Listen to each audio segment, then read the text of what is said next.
So here we are going over better safe than sorry at navigating the new U.S. data regulations. And again, as I mentioned, I'm joined here by Debbie Reynolds, who is a data privacy and protection expert, and I myself and John Paste.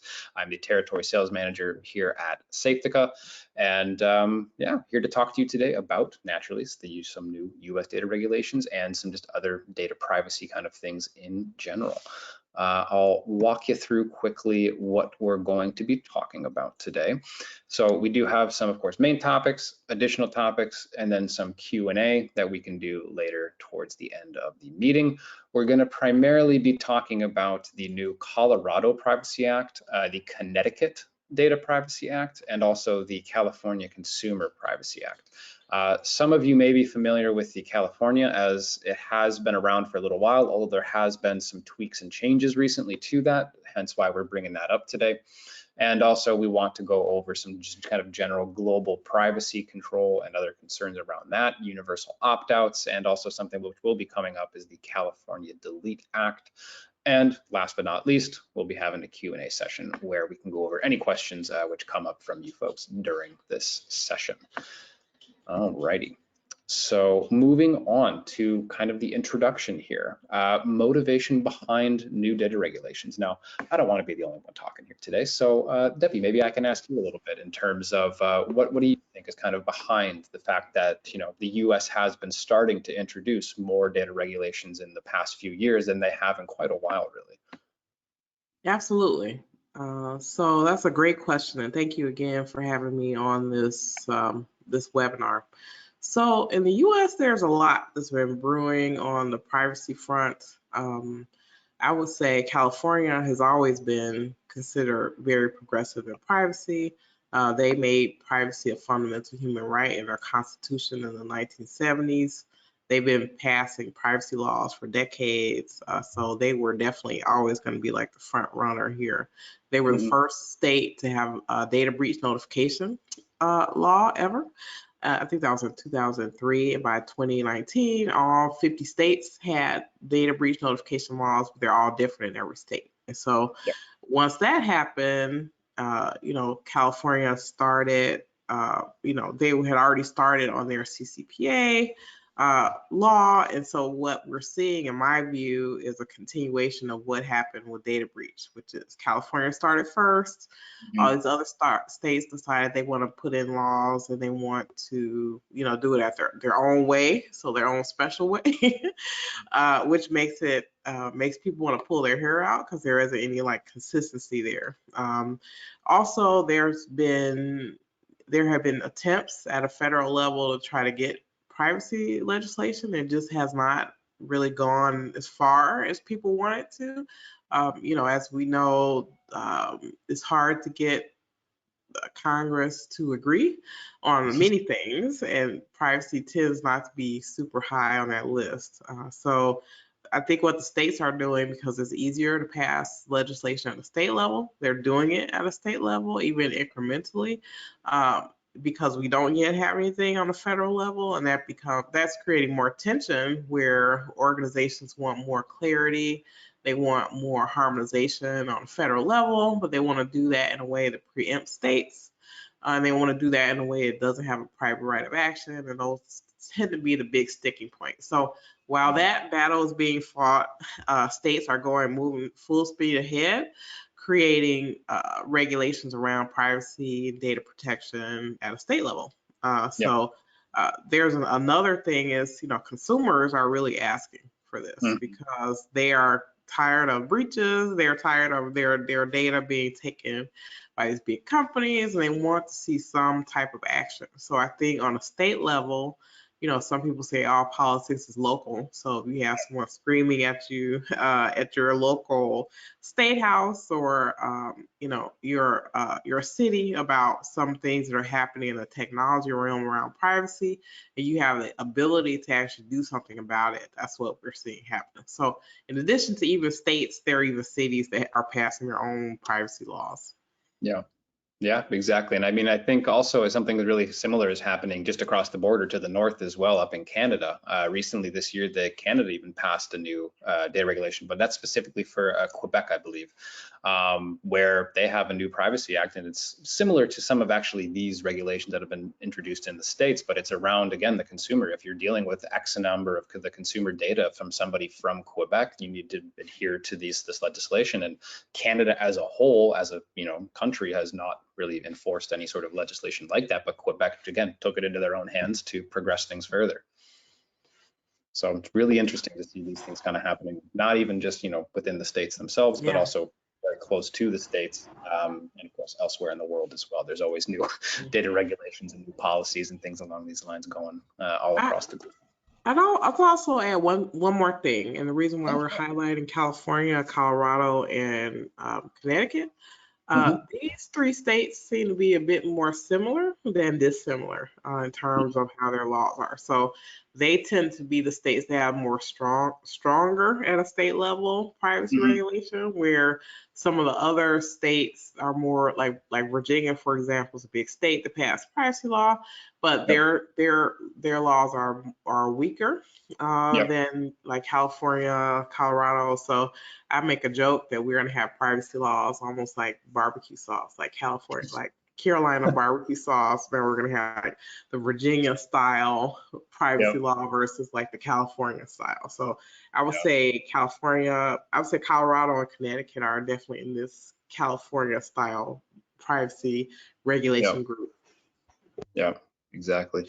Yeah, thank you, Debbie. I really appreciate the insight and the points there. It's of course super interesting to see what's going on right now. And to kind of continue a little bit here, whoops, daisies, need to click on the slide.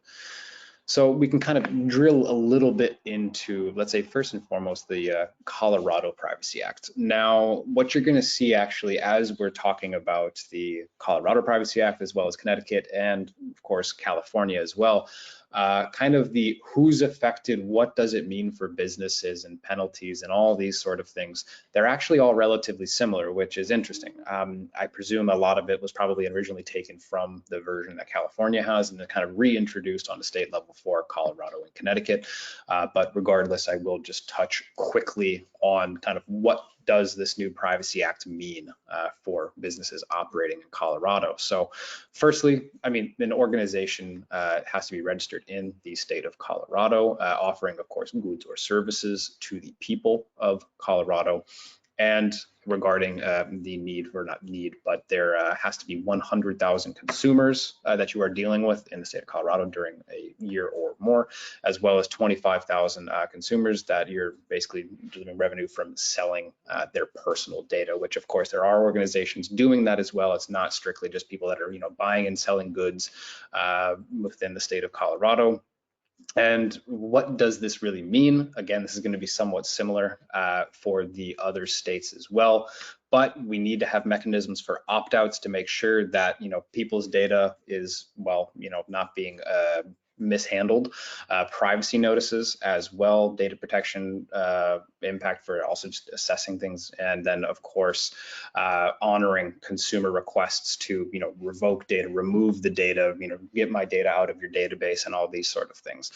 And of course, last but not least here, penalties for not complying with this. Of course, the fines are per violation. So in the instance where, let's say, you're an organization that falls into these lines where you have 100,000 or more consumers, or you're selling data of 25,000 or more, if you have two incidences, then that incident will be $2,000 a piece. So for two, let's say, different clients, for an example, two different individuals, that would be two counts if that data is, I guess, mishandled, leaked, what have you. So 2,000 up to 20,000 per violation, and of course that can add up quite quickly if something doesn't go exactly the way that you want with some of the data that you're handling. And things can get out of hand relatively quickly, which is also why we're kind of here talking about this as well, us as in Safetica. Of course, this is what we do. We help organizations to make sure these things don't happen to their businesses. But regardless, that's not the main topic here today. The main topic is, of course, the data privacies and data regulations. But Debbie, do you have any maybe comments in regards to the Colorado Privacy Act specifically? Well, yes and no. So, uh, what we're seeing, and we'll see this on some of the other slides, are states taking in data protection or data privacy impact assessments, which were features that are have been well tread in Europe, right? So they've been doing that for years, right? But these are new features that we're having in the US that companies maybe are not accustomed to seeing, that they have to do these impact assessments, that there's a more level of transparency around like their data handling beyond just them providing a good or service to someone. And then this thing about companies who sell data, really bringing in that data broker aspect where you don't really have a relationship with a company, but they may be selling your data. Yep. Alrighty, perfect. Yeah, well, thank you, Debbie. Yeah, that was actually one of the more interesting ones, actually, when I was coming across the data farming or whatever you want to call it for the selling of the personal data. And interesting how it's so much different than actually it's the standard consumer number. But regardless, we'll go on to the Connecticut Data Privacy Act. Now, I believe actually the Colorado and the Connecticut Act, I think they were introduced, or rather they became active this summer, if I'm not mistaken. I believe it was like the 1st of July, something along That's those lines. right. This Yeah. summer.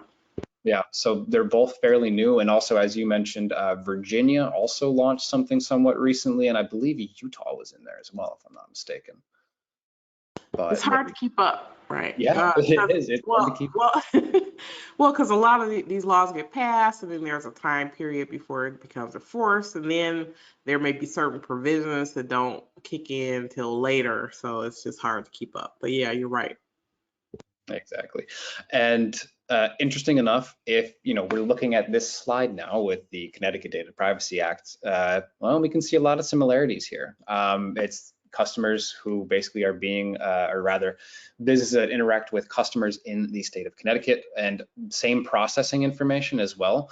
The 100,000 or more customers within Connecticut, and then also the 25,000 or more customers that are, well, deriving, well, this one's a little bit more complicated, I think, with the gross revenue and all that good stuff, but regardless, you get the point. It is very similar to the Colorado Act.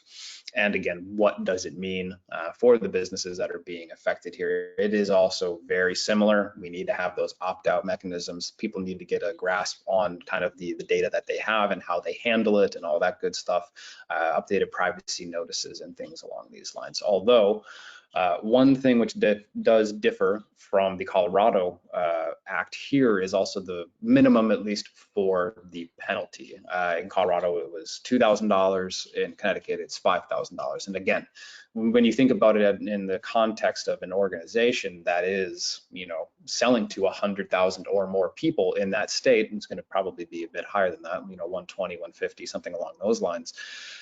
I mean, if you think about it, if somehow, the data of your clientele gets leaked in one way or another, you're looking at $5,000 per client, per individual. That's going to add up real fast, and that's yeah, not going to not going to be fun for any business that runs into these Yeah, sort of things. That's also yeah. what people run into with GDPR when it first kind of started. People were very confused about how that all went and like, okay, what does this mean? What does that mean? And with GDPR, it's a bit different because it's in relation to the individual themselves, regardless of being a consumer or not. But of course, these are primarily consumer driven right now, and hopefully in the future, we'll be seeing more, let's say, just privacy around the individual themselves. Uh, Do you see that coming anytime soon or something like this, Debbie? you mean like a GDPR type Yeah, law? GDPR-esque, or even maybe the state's taking it into this, again, the state's hands to, instead of having it in relation to consumers, to potentially, also roll it out to individuals. Have you heard anything about this or anything along these lines? I'm just curious from my own curiosity, really. No, no, I haven't heard that. I think what we've gained from GDPR is a lot of language, right? So data privacy impact assessments, Mm. data controller, data processor, that language is definitely from GDPR. We Yeah. see there are some strokes here, painting within the lines. They have some GDPR elements, but it is very consumer centric. Yep.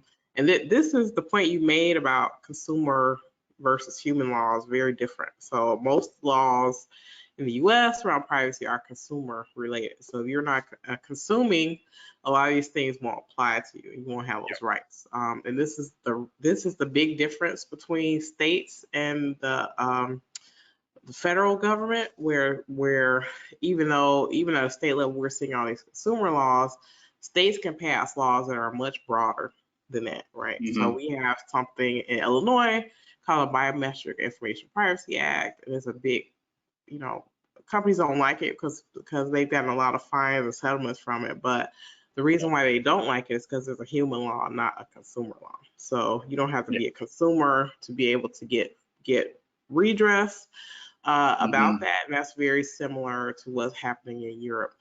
But one, Hmm. one thing I want to mention, though, before we go to the next thing is uh, one difference between Connecticut and Colorado, or some of these states people need to watch out for, is that some states will say, this law applies to you if you're registered in the state, right? And where most of them are like, we don't care about you being registered. If you have Yep. data of people in our state, then this applies to you. So that's a nuance that people need to take into consideration. For the Yep. most part, the states are not saying you have to be registered there. They're like, if you have data of our citizens, we want, this applies to you, period. Exactly. And I think, and I'm just going to actually go back one slide just to double check, but yeah, because it looks like for the Colorado, it was the organization needs to be registered in the state of Colorado. And you can see that's actually one that actually, it's a pretty big difference when you think about it versus with Connecticut.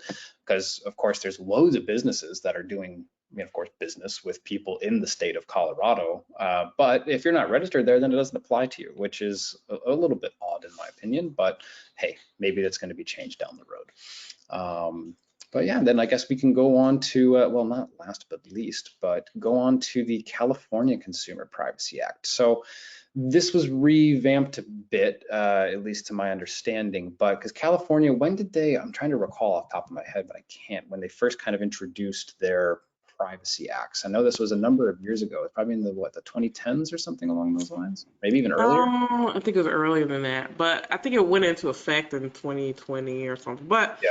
California is complicated. First of all, California had hundreds of privacy laws before they Mhm. ever had the CCPA. So if you read the CCPA, it'll have reference to all these other little minor laws that people don't really think about. And then on top of that, they passed the CPRA, which amends the CCPA, and some of that stuff is going into effect and some of it hasn't. So it's just very complicated. So at some point, I guess next year, 2024, all of what California is doing will become like one flesh. So it'll Yeah. all be one law, and everything will have already been kicked in and in enforcement. So yeah, it's complex. Yeah, exactly. As as these always are, they're never simple and straightforward. But hey, that's why we're here to also help, educate everybody to make sure everybody understands what's going on, what's coming, and so on and so forth. But and also just to touch on some of the points here, we can see that the California Consumer Privacy Act is a little bit different from what we have seen.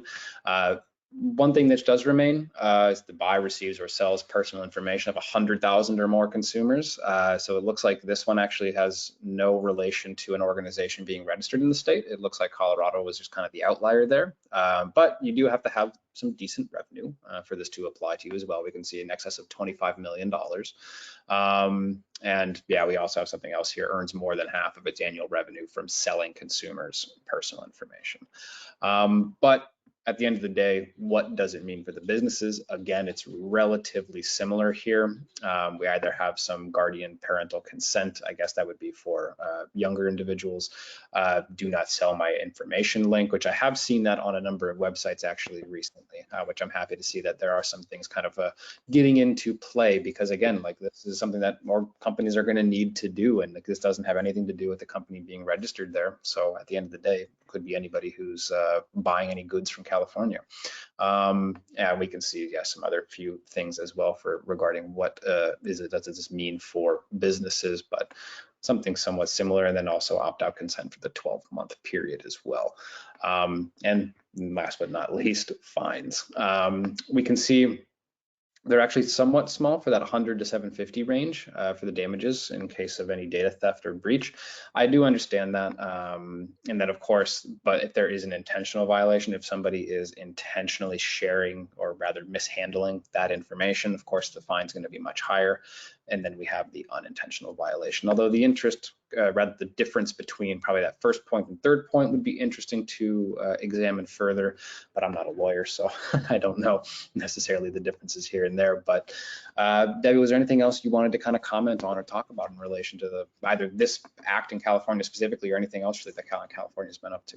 Yeah, I'll add. Now, this is always a confusion for people when the CPRA came out. So, the CPRA amends the CCPA. It doesn't replace the CCPA. So, CCPA is the law, right? CPRA amends that law. One thing that the CPR amended was before in the CCPA, companies had to have a button on their website or something that said, do not sell my personal data. Now they have to say, do not sell or share Yep. my personal data. So that's a big difference. That's interesting. That's good. It's good that they're introducing these things because somebody needs to at the end of the day. All right. So moving on from, well, just the states in particular, and I know, Debbie, that you had something that you wanted to speak about in relation to kind of just global privacy control and universal opt-outs just as a whole. So I'll be more than happy to let you have the floor. Thank you. Well, California, Connecticut, and Colorado, they all have a feature within those laws that address universal opt-out. So universal opt-out is a requirement that these laws have, that they say that companies that are subject to these laws need to make it easy for people to opt out of sale or data sharing in some way, and they need to do it in a way that makes it easy for them to do, right? So global privacy control is like more of a technical element, right? So global privacy control is a standard that was created by globalprivacycontrol.org. Some states or some companies are taking on this standard, and basically what it is global privacy control is being adopted by certain browsers and certain browser extensions, where they're allowing people, if you have a certain browser, like if you use Privacy Badger, or like if you use Start Page as an extension, it will block cookies and different things. And so what these laws are saying is, if someone comes to your website, they are using these browsers where they've already made their choices about cookies and different things like that. Your website has to be technologically capable of receiving that request, and it's considered a valid request as if someone just clicked on a cookie banner, or they wrote you an email and said, hey, I want you to stop doing this, right? So the issue with this, couple things. One is that a lot of websites don't have this capability right now. So there's going to be a big push for websites that are consumer facing to be able to create this between now and 2024. All of these states, they either go into effect in terms of having this global privacy control option in 2024. Connecticut is in January 2025. That seems like a long way away, but it's not, especially if your website doesn't operate in this way. Some companies have already done this. We saw a Sephora settlement in 2022 where they had a settlement for CCPA, and one of the things that they were dinged for is not having a global privacy control or universal opt-out, or they did not recognize those signals on their website. So that's something they have to change. So I think this is going to be a big issue, especially going into 2024, where companies may not be aware that they're supposed to be doing this. And then, we're seeing other things that are trying to replicate the same thing. Our slides today aren't about things like the Delete Act, but the Delete Act is a law that it passed in California. It has not yet, I don't think, been signed by a governor, but I think it's supposed to be signed or not by the 14th of October of 2024. But what the Delete Act basically creates a situation where it's almost like a universal opt-out for data brokers. So they're basically riffing off of the do not call list registry that the US put in place many, many years ago that was wildly successful. So basically, someone from California can go onto this registry. They can say, hey, I don't want data brokers to sell my data. Data brokers every 45 days have to go onto this list and update that information and take people out of data sales. So it's a kind of a big deal, this law, this passes. So in general, what they're trying to do is bring in more of these easy ways to have people opt out without having to click on, cookie buttons, or without having to literally go into a website and they say, oh, here are the 200 people we sell your data to. And you literally have to opt out each one at a time. So that's what they're trying to avoid. Gotcha. Yeah, that's super interesting. And I honestly didn't really know much about this California Delete Act before we started talking. It's really interesting to hear. And I hope that, again, something like this will be adopted by more states or more countries as well. It's really, really interesting if you don't really know too much about data brokers and things like this to look into it to see just, what they do and how much they do. It's really interesting. It's a little bit scary sometimes. But regardless, again, yeah, thank you so much, Debbie, for bringing up these 2 points. Yeah, this is something that personally don't necessarily know so much about these, but again, that's why also we have you here, Debbie, for your expertise. So let's just go on to kind of the wrapping up here of our webinar, because actually looking at my watch, we're getting close to the half hour. So just want to kind of, again, wrap things up a little bit here, but best practices to ensure compliance, of course, evaluate and update your privacy policies, conduct data protection assessments within your organizations, implement some universal opt-out mechanisms, and then also, of course, developing the consent mechanism to collect that sensitive data, and of course, last, implement appropriate security measures. There's many different ways to go about all of these things here, really. But also, again, just a little plug from my side. I am here from the side of Safetica, and Safetica is a data loss prevention provider. So we're more than happy also if anybody has any questions regarding how can I keep my data safe in my environment to make sure that I'm either not in violation of certain data privacy laws or anything else really at the end of the day. I mean, every organization has sensitive data, and we're here to help ensure that data stays within the organization and stays safe. And I think we have one more slide here. Yeah, question time. If anybody does have any questions, please feel free to write them into the questions box here. But so far, I don't see anything. I just want to ask, actually, Debbie, can you look in your end as well, just to make sure that it's just we're double confirming? Because I don't see No, anything. I don't. I do have one thing I wanted to add, though, about Oh, of global course, go. privacy control. Of course, it's complex. So, part of global privacy control has parts in it in California that are part of CCPA that was passed in 2020 and a part of CPRA. So some parts of global privacy control are enforceable now. It's just up to California to decide how they want to do that. So they definitely took a move on Sephora for global privacy control for the parts they could enforce. So don't let that 2024, don't be so, don't wait. Yeah. Don't wait on global privacy control, because there's still parts of that can be enforced now without, them waiting in 2024.